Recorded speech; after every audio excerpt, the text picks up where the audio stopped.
Time to share some progress on the Commodore 64 project. Let me turn it on. Okay, it's on. Here we go.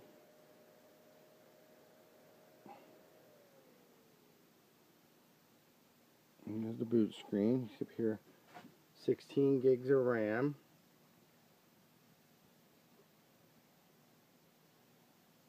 Okay, you see so far? Now if you look down here in the center, it's going to flash here in a second. There we go. Now, we have our operating system selection. In the middle there, we can either boot to Ubuntu or Windows. That's as far as we've gotten so far. Let's just go for Ubuntu here. And we're going to do some customization here at some point too. And that's all for now.